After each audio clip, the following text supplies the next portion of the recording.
now time to go racing. The first of 4 events that we'll have here on the streets of Toronto this weekend.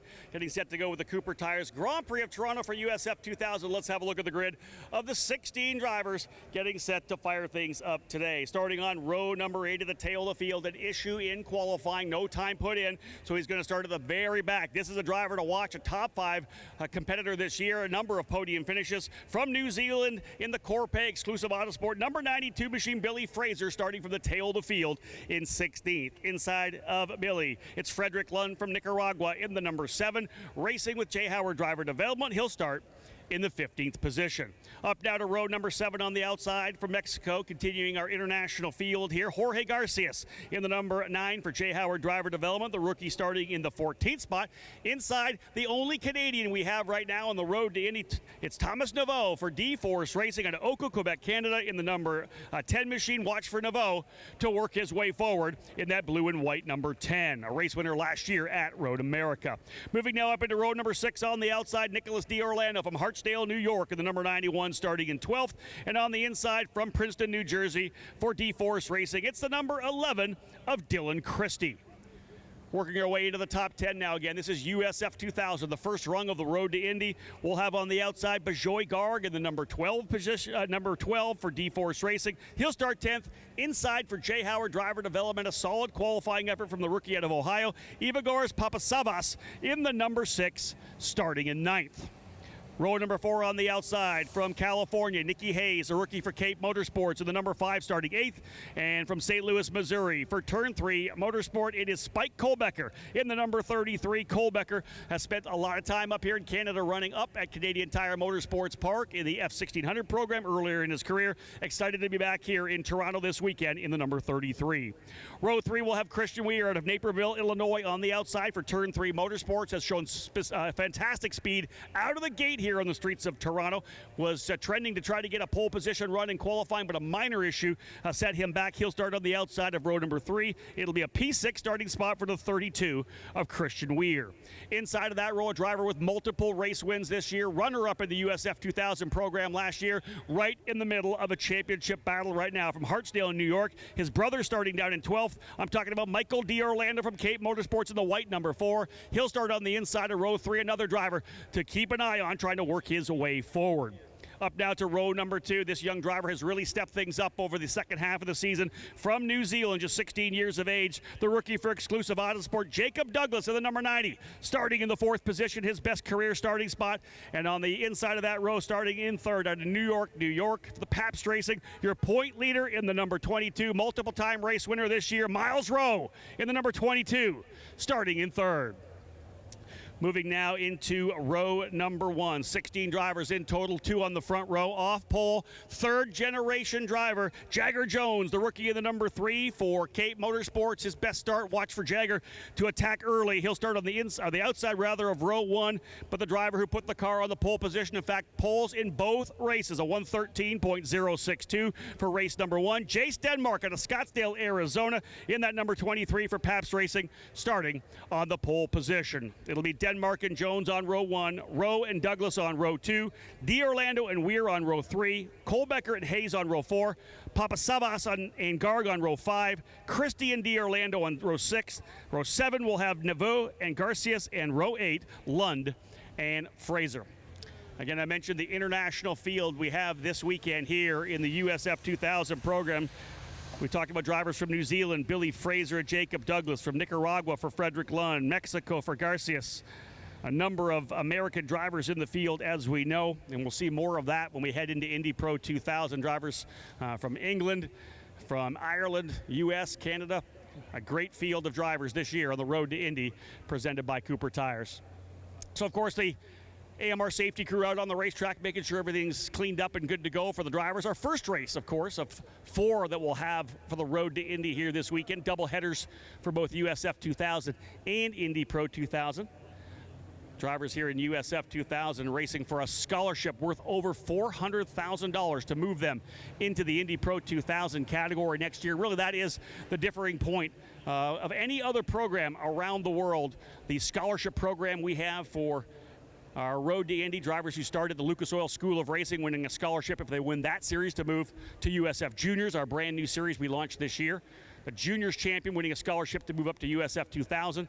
USF 2000, of course, $400,000 plus to move to Indy Pro. Almost $700,000 to win the Indy Pro 2000 championship to move to Indy Lights. And of course, as we've seen with drivers like Pato O'Ward and Kyle Kirkwood, if you win in that Indy Lights program, you win that scholarship to move up to the NTT IndyCar Series for at least 3 races, including the Indianapolis 500. Moments away from firing up the engines here for our first of 2 USF 2000 races on the weekend. We'll back this right up after Victory Lane celebrations with the Indy Pro 2000 race. And of course, we'll be back on Sunday morning. We'll fire up that morning with 2 more races that will feature the future stars of the NTT IndyCar Series. Again, this is where Renus VK started. Kyle Kirkwood, you go through the entire NTT IndyCar Series grid, and many of them starting here in this Road to Indy, presented by Cooper Tires. Drivers, of course, staying focused right now, knowing that they'll be firing these engines up momentarily. Every one of these engines built by Elite Engines out of Wisconsin. The Knapp family producing all the power for our program in both USF 2000 and Indy Pro. Again, for each one of these drivers, time to fire things up. Well, ladies and gentlemen, it is time, indeed, to fire up these engines for USF 2000. And join me down here on pit lane to give the command to fire from Cooper Tires Canada, Patrick Miron. On behalf of Cooper Tires, drivers, start your engines. Engines coming to life down on pit lane. We'll send it back up to Todd Lewis. So we're about to go racing with USF 2000. Thank you, Rob Howden. Rob will join me up here momentarily, and you hear the engines coming to life. These were the first cars out on track this morning when we began our Honda Indy Toronto Saturday program with the USF 2000 qualifying for tomorrow's race. We've run through the starting grid. Qualifying has been done, and now it is time to race. First race of the day, and it is an afternoon filled with action here at the Honda Indy Toronto. The NTT IndyCar Series qualifying coming up later on, and then more racing action afterwards with the Porsche Carrera Cup and the Sports Car Championship Canada. But right now it is open wheel action as the USF 2000 cars begin to make their way around out on course and start to weave those cars back and forth, trying to generate a little bit of heat into those tires. We have seen a lot of action even just in the practice and in the qualifying sessions, and some very dramatic driving by all of these drivers. Jace Denmark will start on the pole, and rookie Jagger Jones, who has had a very strong season for a rookie coming into open wheel racing, whose history hadn't been in open wheel racing himself. His family history is, but his history hadn't been, as we see a couple of the cars just kind of getting slowly moving and lining up, heading up to corner number 1 and trying to continue to keep the heat in those tires, or get some heat into those tires as they get out and get set for their first action here this afternoon.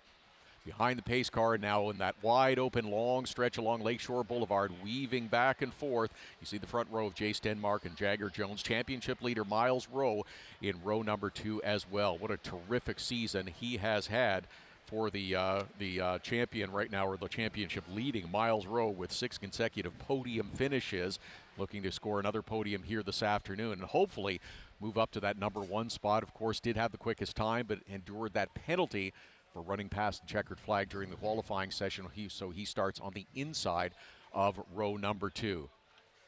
Cars circulating now around the back part of that course and getting set to line up and get ready to go racing, and they'll come under the control of the flagger and hopefully be lined up nicely 2 by 2 coming out of row number 11, Rob Howden, to get our racing action underway here this afternoon in the USF 2000 Series. Todd, thank you so much. 20 lappers still, even with the kind of truncated schedule we've had here today, but we are shortening the amount of time, the max time, to 40 minutes. We had a 45-minute window. We're going down to 40 minutes just in case to get things back on schedule. But again, every one of these drivers, Todd, has been just waiting to get racing. They wanted to get up here to Toronto. They wanted to feel the energy of this racetrack, of the fans that come to this facility. They've had that over the last day. It is time to go racing. Though the field working their way up into position, and indeed, field set. And again, it will be on the inside. Jace Denmark on the outside. Jagger Jones working their way through turn number 11. It's time to fire things up here at the Grand Prix of Toronto. And we are green, green, green. Flag flying on turn number 1. Here they come down, 3, make it 4 wide. Couple drivers timing to the outside. It gets very tight, as we know, at the exit turn number 1. Clean on the entry. Chase Denmark will drive into the early lead. Right there is Miles Rowe. First run down Lakeshore Boulevard, and we were 4 wide before. You know we're going to be 2 wide, maybe make it 3. Miles Rowe thinking about going to the lead. The number 22 to the outside of the opening corner. Miles Rowe trying to go around his teammate down into turn number 3. Hold your breath as they come into turn number 3, folks, as we get set to go. They're going to get them out of turn number 3. So being told an issue with the camera potentially in turn number 3, so we're not going to get that spot. We're going to try to get that fixed up if they possibly can. Drivers clean through so far. We'll get that shot as they come out at turn number 4. Billy Fraser settling in for that battle. We talked about Fraser having an issue. He was able to get 1 car on the opening lap. But again, they'll work their way down the straightaway here into turn number 8 through 6, 7, and here turn 8, very tough corner, a lot of different patches of asphalt and concrete through that area. The drivers will just tiptoe their way through, especially in the opening lap time when they start to get the heat built into the tires. Kudos to those USF 2000 drivers for finding their way through on lap number 1. As you mentioned, 3 and 4 wide heading into corner number 1.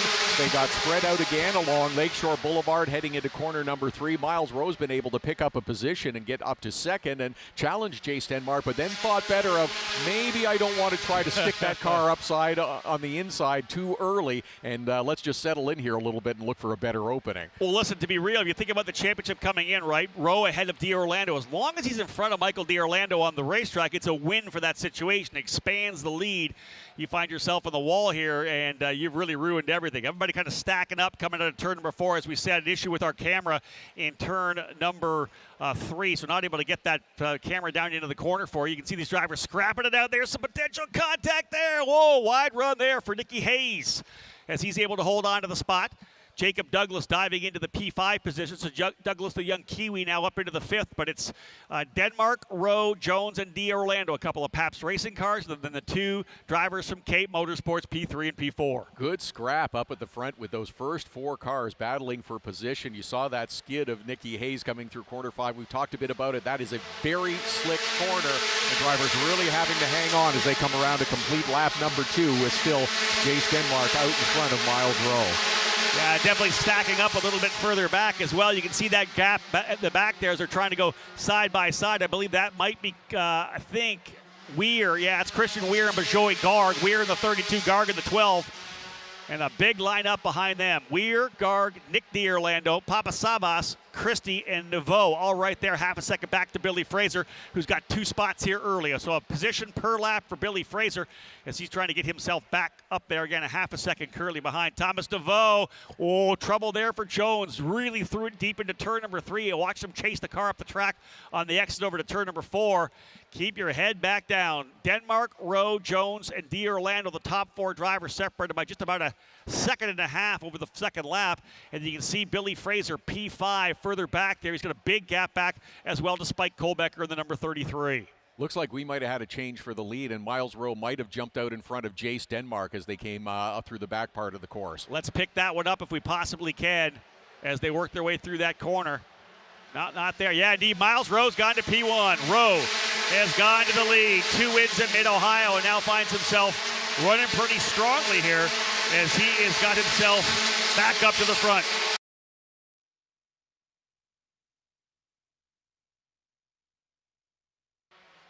Miles Rowe, the new leader. Jace Denmark running second. Jones, D'Orlando, and Jacob Douglas has slipped back just a little bit to 5th as the top 5 make their way down Lakeshore Boulevard now, headed towards corner number 3. And it looks like Jace Denmark doesn't want to be second for too very long. Yeah, 3 podiums for Jace Denmark at Mid-Ohio, and he does not want to see these 2 guys out front get away. He's still in mathematical contention for the championship. Yeah, he's back by 32 points, but if he comes in here and is able to, win a couple of races and kind of itch his way back in, he's in the discussion when we get to the triple header at Portland on Labor Day weekend. He needs these race wins, and of course his teammate Miles Rowe wants them as well. But for Denmark to even have a thought of trying to run for this championship and the scholarship to move to Indy Pro 2000, he needs race wins. He has to finish in front of his teammate. And he wants to finish in front of his teammates. Doesn't necessarily have to be leading and overtake this weekend, but at least has to close that gap to give himself a fighting chance into the final 3 races, the triple header to end the weekend. What a sensational way to wrap up the USF 2000 season at Portland.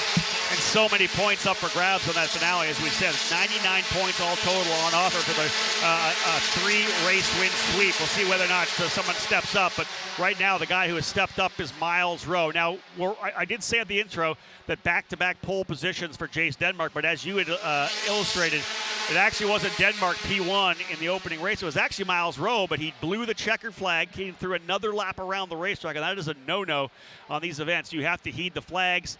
Two-position penalty dropped him back to third.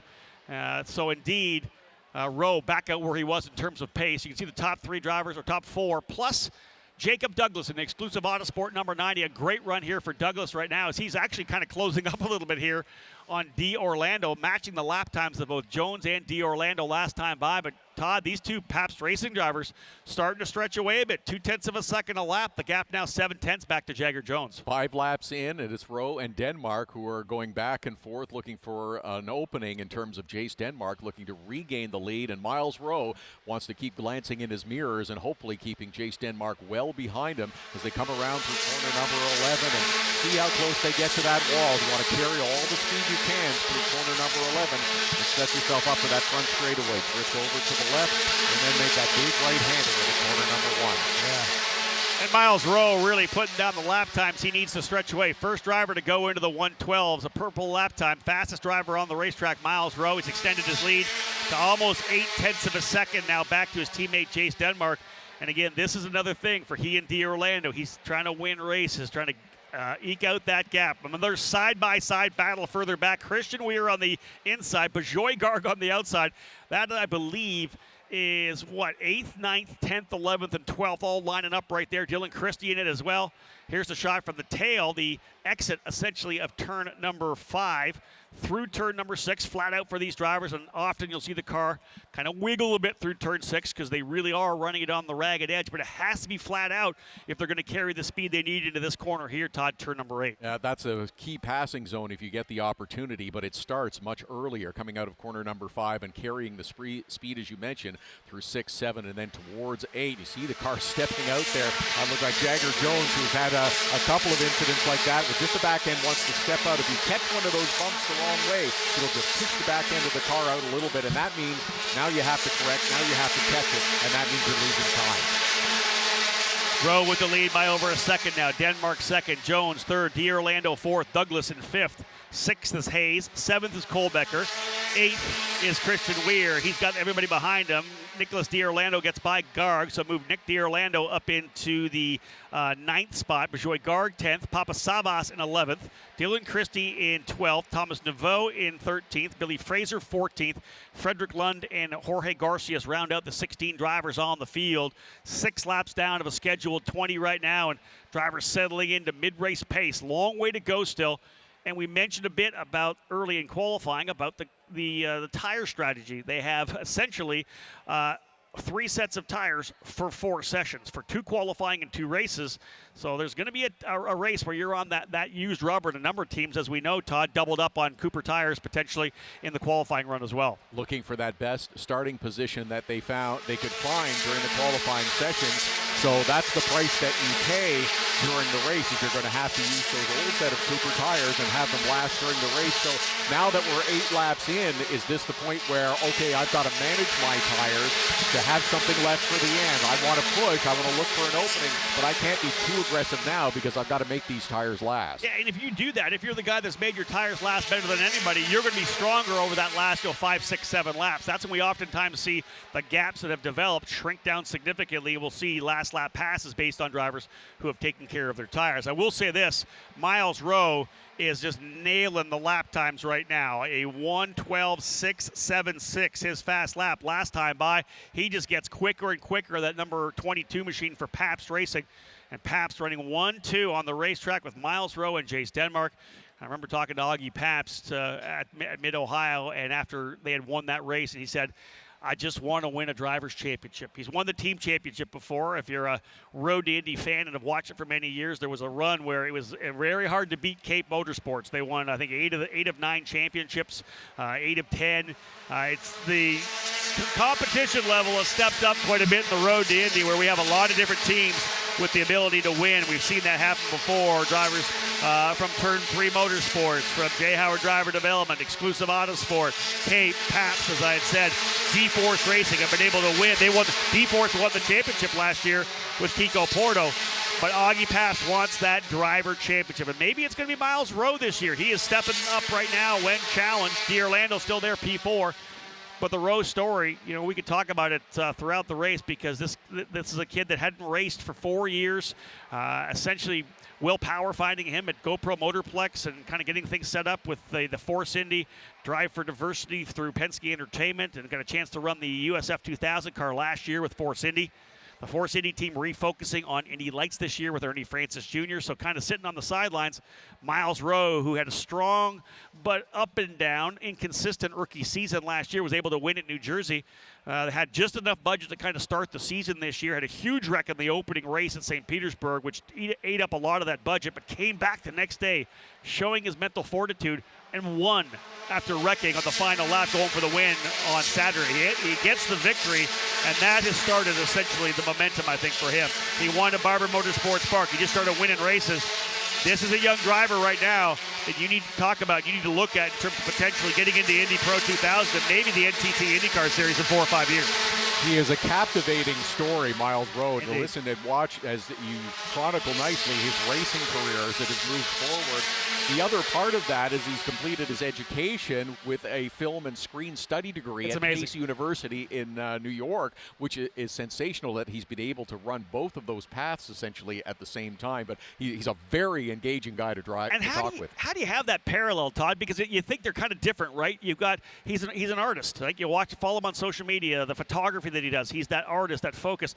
But then the raw aggression and to be able to just hang it all out there when you're racing a car like this, especially on a track like Toronto. It's just such a unique personality. And if you've ever met Miles, he's very soft-spoken until he pulls the helmet on and puts the visor down, and the guy's a tiger out there. So he's such a great story. We're going to see a lot more of Miles Rowe throughout the next couple of years. And hey, if he's able to win the championship and the scholarship, man, the amount of media attention he's going to get is going to be huge. I'll give you the other part in terms of the creative too, is I think that helps you in a discipline like this, because it allows you to think a little differently sometimes outside the box and maybe find a unique way to approach something, whether it's a setup, whether it's a racing line, but just a different angle that you approach something. Sometimes that's the key that's necessary. Yeah, I couldn't agree more. And again, Miles Rowe, a great story, leading now by 1.9 seconds over his teammate Jace Denmark, who's dialed things up in his second season in this USF 2000 program. It's been very impressive, as I said, for Jace Denmark, winning.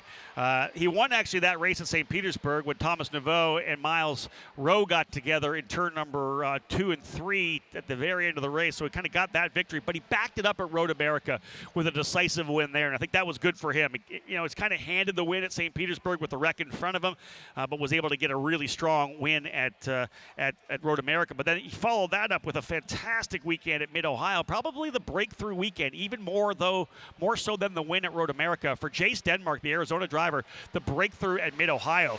3 straight podium finishes, a couple of victories, a couple of second-place finishes there, and he is tightening things up in the championship as well. He's only 32 points behind his teammate, although it may stretch a little bit here, because Miles Rowe is looking very good out front as we are now past the halfway point, 11 laps down, 9 to go.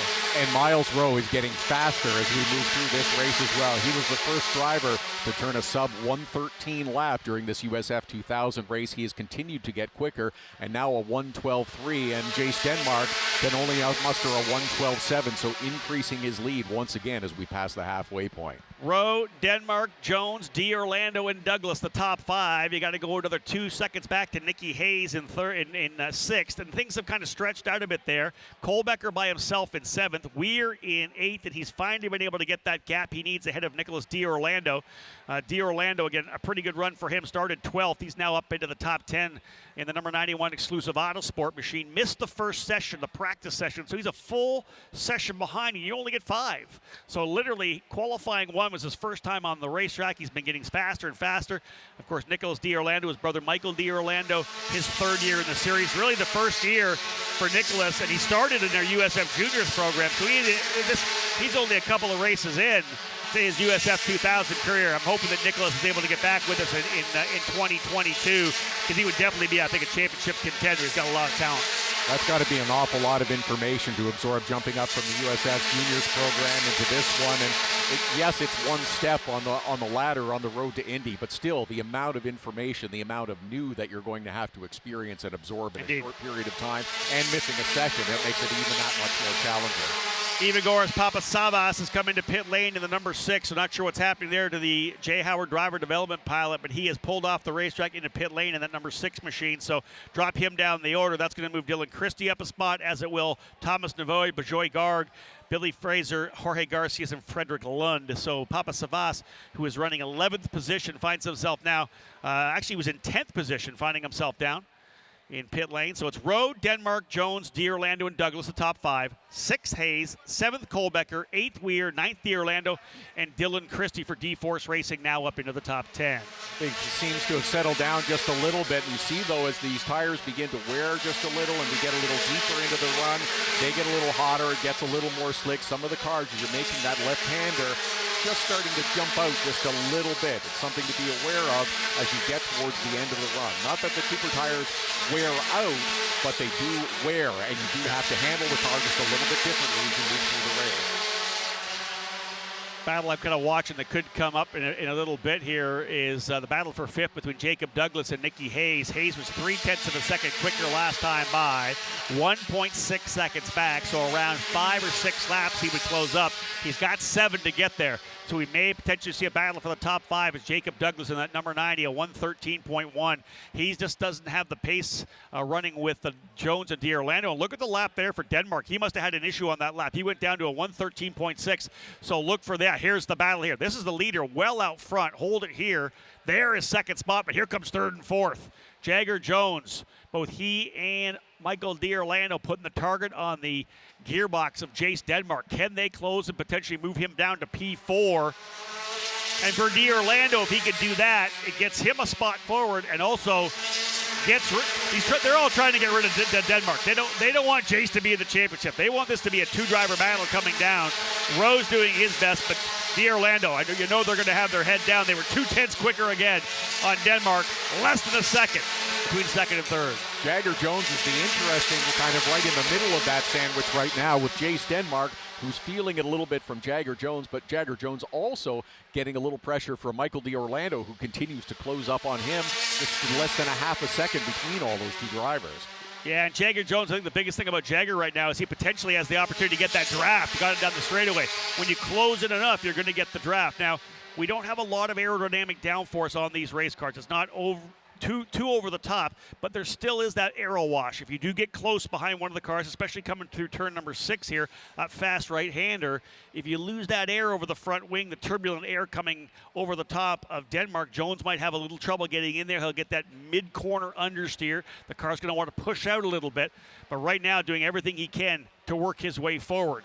Jones trying to close on Denmark, but it's a 4.4-second lead for Miles Rowe down to a 1:12.1. He's a half a second faster than anybody else on the racetrack right now. What a drive for Miles Rowe. Just did a 1:12 flat. Wow. So he is continuing to pick up the pace. 15 laps in with 5 to go. Denmark, Jones, D'Orlando, the battle for 2nd, 3rd, and 4th. 3 drivers trying to settle up for the final 2 podium position spots right now. And Douglas rounding out the top 5. Here's the crazy thing. You look at Jace Denmark at 1:12.6, Jagger Jones 1:12.5, D'Orlando 1:12.4. Those are the times you need to be in the top 5. Go all the way down to Billy Fraser. He just did a 13.5, but he did a 12.6. He's doing the same lap times as Denmark as he's trying to close up to Bajoy Garg. It's the ability to get those lap times consistently, but qualifying is so important. You can have a rough qualifying and be the fastest driver on the racetrack, and you're not going to the top 5.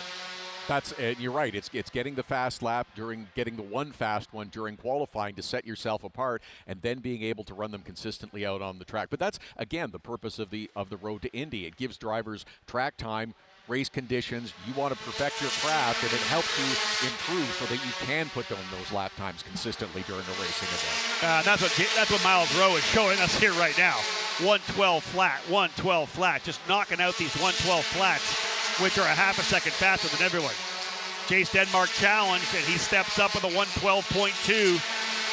And again, these cars burning through fuel, so they're going to be getting lighter and lighter. Now, the balance is the tires are going off a little bit. Maybe not the same kind of grip that they had at the very start of the day, but the fuel load's getting lower, so the times are still coming down. 5 full seconds, though, the advantage from Miles Rowe up front, and this would be absolutely huge for Miles. It would be his 5th win of the year, and maybe even more impressively, his 7th straight podium finish. And when you have that consistency and that confidence in yourself that I'm going to the podium. Everywhere I go, I'm going to be on the podium. When you've got 6 in a row like this, in fact, it's 6 in a row, 7 of the last 8 on the podium, and trying to go for win number 5. 2 of the last 3 races are wins. He had it at Mid-Ohio as well. So this kid is looking to put the key and lock it on this championship with another victory here. Isn't that what we talked about, is that consistency wins championship? Yes. Running top 5 when you've got a top 5 car. Running consistently on the podium over the last 6 events as Miles Rowe has. That's what wins championships, and that's what's making it so difficult for Jay Stenbark or Michael D'Orlando to try to close that gap to make it a championship fight. Because he's not flinching.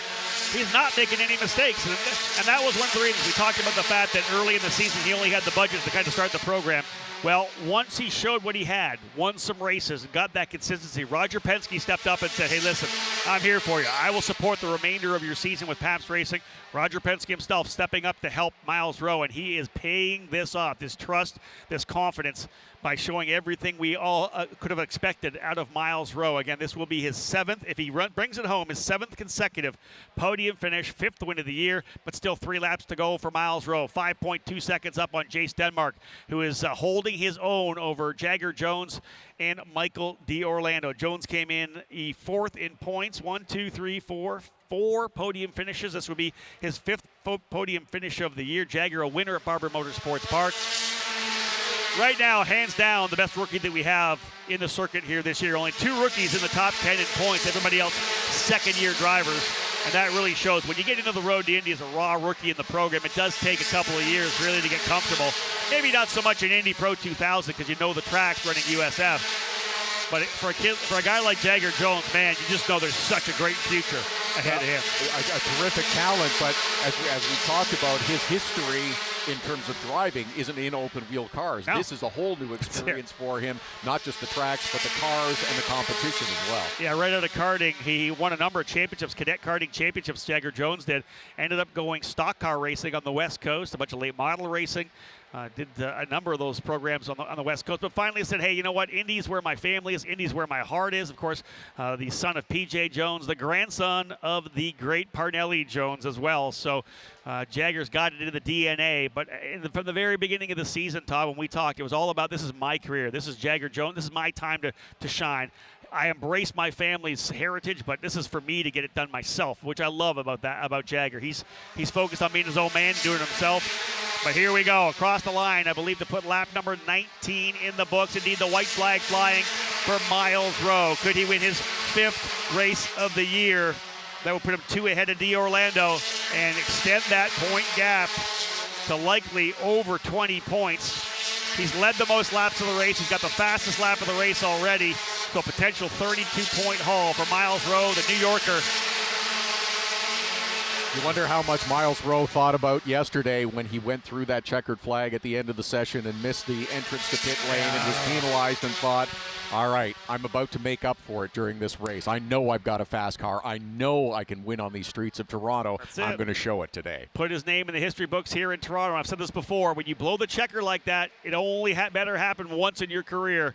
Here he is coming out of turn number 6 through turn number 7 over to 8. And this is a historic run for this young driver. His first win outside of the country, north of the border here in Toronto. Keep this name in your record books, folks. He'll come out of the final couple of corners, 5th win of the season. Ahead here for the young driver to New York, New York. From Pabst Racing onto the front straightaway to kick off our road to Indy event. The winner in Toronto in USF 2000, race number 1, Miles Rowe. Rowe victorious by a massive margin. The remainder of the battle coming through the final couple of corners of the racetrack. Jay Stenmark will take 2nd. Jagger Jones 3rd. Michael D'Orlando in 4th, and coming across for P5. Great run for Jacob Douglas. Nicky Hayes had the head down pushing forward. Hayes ends up in 6th. Mike Kohlbecker in 7th spot. coming across the line, 8th, 9th, and 10th. Nick D, Orlando, Dylan Christie, Thomas Naveau, Bajoy Garg, and I'll tell you, the guy in the pushing the moves on deep in the field was Billy Fraser coming forward. Not the result he wanted. He'll start much better in race number 2 tomorrow, but Fraser working his way right to the rear of Bajoy Garg coming across the line. But this thing's all about Miles Rowe in the number 22. A tremendous drive, 5.85 seconds the advantage. Miles Rowe, his 5th win of the season, and as I said, 7 straight podium finishes. He extends his point lead. And we get to do it all over again with USF 2000 tomorrow morning as well. Doubleheader, though, Todd, here. Indy Pro 2000 drivers on the pre-grid. We'll do Victory Lane and give you the driver introductions for Indy Pro. Back-to-back Road to Indy races.